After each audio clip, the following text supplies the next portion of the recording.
বিগত ফ্যাসিস্ট রিজিমে গোয়েন্দা সংস্থাকে যেভাবে রাজনৈতিক উদ্দেশ্য সাধনে ব্যবহার করা হয়েছে, তো সেটা খুবই নিন্দনীয়, আমরা সবাই জানি এটা। তো ভবিষ্যতে কোনো সরকার যাতে এইভাবে কোনো গোয়েন্দা সংস্থাকে ব্যবহার করতে না পারে নিজেদের রাজনৈতিক উদ্দেশ্য সাধনের জন্য, আপনার কি মনে হয় না যে সেই জন্য একটি সশস্ত্র বাহিনীতেও সংস্কার প্রয়োজন? বাংলাদেশের যে প্রতিরক্ষা গোয়েন্দা সংস্থা, director general of force intelligence যারা আছেন, খুব সম্ভবত একটা গোয়েন্দা নীতিমালা তৈরি করা হচ্ছে। যে নীতিমালার আলোকে গোয়েন্দা সংস্থাগুলো কিভাবে পরিচালনা করবে, তাদের কাজ কি হবে, এগুলো এই সকল বিষয় তারা বিবেচনা করছেন। এবং বিবেচনা রেখে যেন ভবিষ্যতে কোনো সরকার এই সংস্থাগুলোকে অপব্যবহার করে নিজেদের রাজনৈতিক কাজে অপব্যবহার করতে না পারেন। কারণ দেখেন, এই এই সংস্থাগুলো কিন্তু একটা দেশের সার্বভৌমত্বের জন্য গুরুত্বপূর্ণ।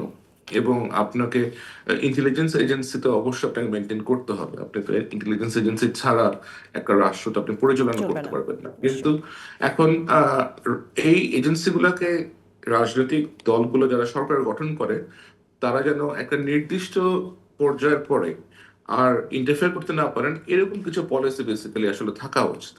এই এই অর্গানাইজেশন গুলো যদি ইন্ডিপেন্ডেন্ট হয়, ধরেন আপনি ভারতের দেখেন অথবা যুক্তরাষ্ট্রের সিআইএ দেখেন, এদেরকে কিন্তু আপনি চাইলে সরকার ভিতরে ঢুকে হস্তক্ষেপ করতে পারে না।